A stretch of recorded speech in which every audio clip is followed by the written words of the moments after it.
world of woe. But there's no danger, toil, nor sorrow in that bright world to which... Ronda Lee Hicks is a mountain man. His folks are mountain folks from way back. His father was Floyd Hicks and his mother Dorsey Harmon. The Hickses and the Harmons are the two families largely responsible for the Beech Mountain area's strong folktale tradition of the international wonder tales of Jack, Will, and Tom, best known in the story Jack and the Beanstalk. Ronda's a storyteller too, but not like his Uncle Ray Hicks, who was nationally known for his Jack tales. Rather, Ronda tells stories of himself, his family, friends, and acquaintances, but wonder tales no less. Some of his stories are almost incredible, and many of them of the darker aspects of mountain life. In focusing on the darker side, the inhumanity of Ronda's experiences, one runs the risk of simply reinforcing the stereotype of the liquored-up, lawless hillbilly, and of limiting Ronda to that image. But he is more than that, and embedded in all of his stories are insights into a large range of mountain culture, independence, work, entertainment, beliefs, and codes. I think that a reader of Ronda's memoirs will find him an interesting, complex human being with interesting personal tales to tell, and as the traditional song goes, a man you don't meet every day. Ronda's interesting tales include those of violent experiences within his own family. Ted Hicks, Ronda's first cousin, discusses these stories with Thomas Burton. Ronda told a lot of stories about the family, as well as things that happened to him. One of the stories he told I thought was particularly interesting was that one about your Aunt Viola. Viola, Lisa. Tell me about that. That's the one where her husband shot her. Yeah. Yeah. What happened? I don't know, he said he had been having a lot of trouble, over the years. I bet he had 11 kids. And said one day, she's over at Grandpa's and Grandma's. He'd come in, must have been a fighting with me or something. I bet he said he'd come in and say he seen a rabbit out in the yard and asked for Grandpa's gun. He always kept a gun over the door with a shell in it. So he went out with the gun and said next time he come back in, Viola was sitting on the couch and had Grandma, that'd been her mother's side of her, and so he just shot. So he told after that he wanted to get them both, but the gun bunched so bad, he just got Viola. And we shook everybody up bad, I wasn't expecting anything like that. And he went on the moon and told he shot his beloved wife.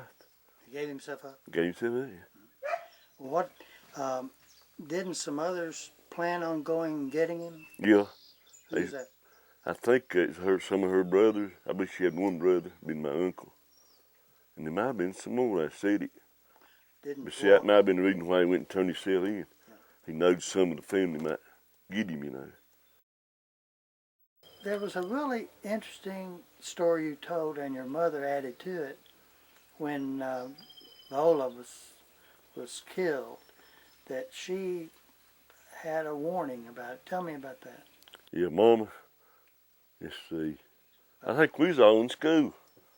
And it said she heard a light music in the window, like a little vibration. Said she had a feeling, like a warning. And seemed like my Uncle Lewis and Murray come by. They told Grandma, Daddy's mother, about it. But she hadn't told Mom. Let go all day now. She knowed all about it and hadn't said nothing to it. And Daddy come in and said, did you hear Stanley shot Viola's head off? That's the way he come in. And said, Grandma going, yeah. She looked like, how did you know? Said, listen, Murray told me. Well, I didn't, it was a shock. Well, any time you'd heard it would have been a shock. But said, let her go all day and not know nothing about it, and her knowing about it. Yeah. And they heard the warning in the window. In the window. Said, like little, she can tell you more about it. It was more like vibrations, music. A lot of people said they've heard that. Your mama can tell you more about that, about her sister, See, I was so young then, Well, I used to stay with them. You did? When they was up the matinee Stanley was in service, her husband, and when he came out, he got some chickens, like making a little farm or something. And even I went up there and stayed with him. And just tell you the truth, Stanley, when I went home, started home on Saturday or something, and I didn't have no shoes. And he said, Rosie, where's them shoes? Ain't you got no shoes? I said, no. He said, you was wearing some. I said, these were Sister Viola's. He said, well, take them and wear them. And then he bought me a dress, long sleeves. So I thought that's more than other people's done for me, that I, took care of the place. So then I think they have a little trouble, didn't have money, or Viola come and tell this. She'd bring the kids there. Of course, you're going to feed them, your grandparents. Well, me and Ray was over there on Saturday. She was still with Mom and Papa and her kids. And so me and Ray, we talked to them, and she said, well, Monday we're going to plant potatoes, And so when Saturday, the kids in school, and when that morning I got up to, I remember getting up at 4 o'clock, getting Ray and the kids off, him to work and school. But it surely wasn't that early I got up. But even though when I did get up, I come and put me some water in a wash pan to wash up. But when I did that window began to make like music. I went to it to see, maybe it's a spider. I could not find a spider. And it seemed like louder it got and more smooth it got. And I come back to my water. I don't know why. I turned away from it. But maybe it quit and I got my water and washed up. But I didn't give much of thought about it. And up in the evening, the kids come. No, I was up there. I had a flower order to fill. So Grandma, of course, Grandma Hicks is still living. Just me and her was here. And I was up there getting me some flowers to, send off, mail it. And I squatted down, but with Lewis, that's Grandma's Ray's other brother, he paced me and spoke to me a little bit, but he come off her face, but his wife stopped and talked to me. Okay. When he got to the house, Grandma said nothing about it, which I didn't know all this carrying on. And when the kids come in, they said, Papa come and got Viola's kids. I said, well, that's kind of funny. If something happened, looked like they would let you know too. Okay. When Ray come in, that's when everything was. He said, did you hear that Stanley shot Viola's head off? I said, what? I said, no, but I said, I know the answer to that. There's a warning me, but see, I didn't know where to go out to stop it, if I could. Another interesting family story that he told was about Miles' love. Tell about that. I think he lived down here in Beech Creek, and him and his wife was having problems like that and stuff. I believe he said he knocked one of her eyeballs out fighting. And somebody else, she went back to her dead mom, and he must have been coming out looking for her, because she said she's sitting in the living room, had a little baby in her lap, and said she got up and set the baby down in the chair where she's at. And he shot through the windows, picking her behind and killed the baby. Then I believe her father and my brother-in-law is either one of them there. They went hunting for him, got scared of him. And I believe they caught him in a lumber pack. He's looking for them, and there's two of them. And I believe he's getting ready to shoot one of them, the other one seen it and shot him first. Said they had a ball bearing in his rifle. Must be one of them hog rifles, muzzle loaders is what you call it today. Yeah. And said nobody all went in together and turned his good riddance. He'd been so rough and bad. I don't think they stayed a night in jail. Sheriff didn't do anything about it. No, said everybody put up a petition. A good riddance. Glad he's rid of him.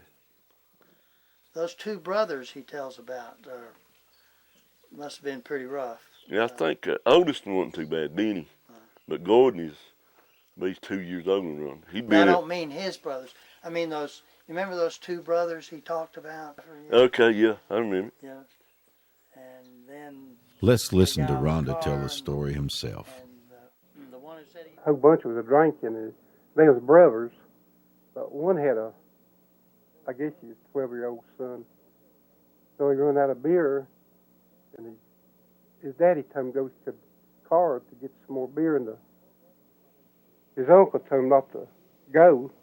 So when the boy went and he started back, the guy, he come through the yard, shot him. And did it kill the boy? no, I just wounded him. What did he shoot him with? I think it's .22 rifle. For sure it was. Now he didn't shoot his brother though. No, did he? just shot the boy. Well, what happened after that? I mean, what did the brother do? Nothing. I Did- just forgot it, I guess. He didn't try to No, you didn't try to. do anything. I know. I guess they all shot each other their whole lifetime, probably fitting.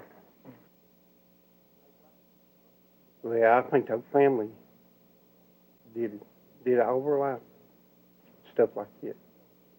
I think it was when he got mad, he just flipped, their mind flipped out, whatever.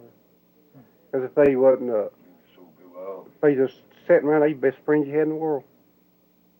But when one got mad, he just flipped out. Girls and all, doing the same thing.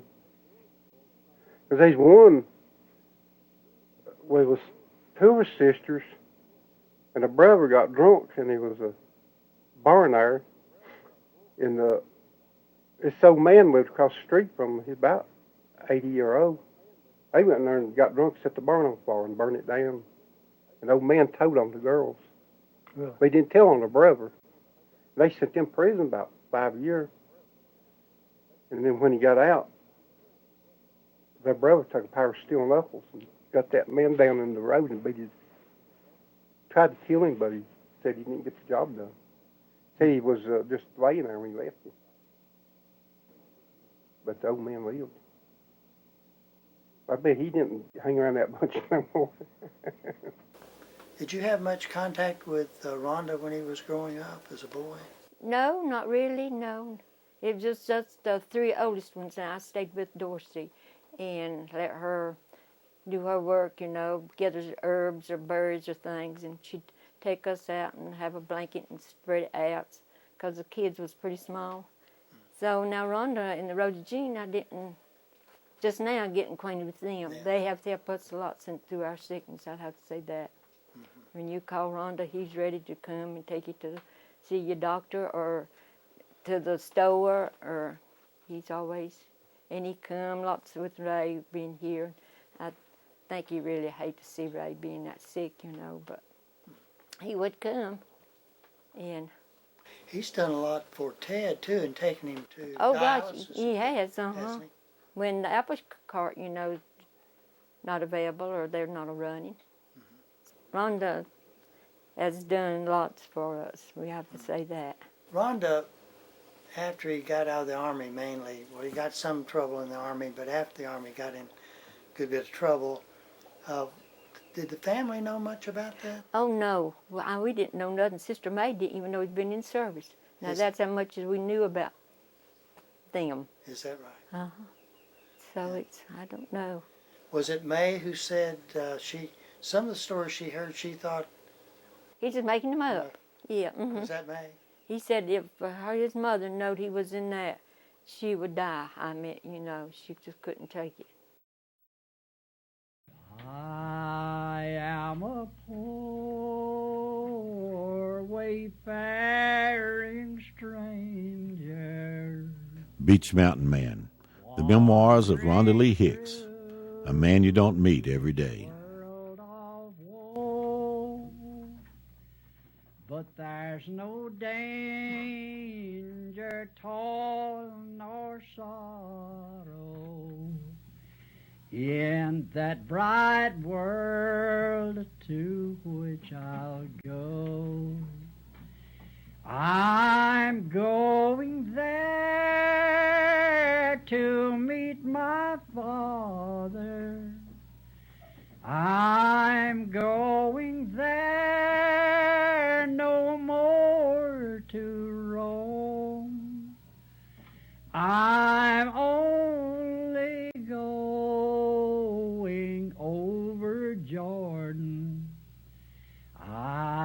just a going over home.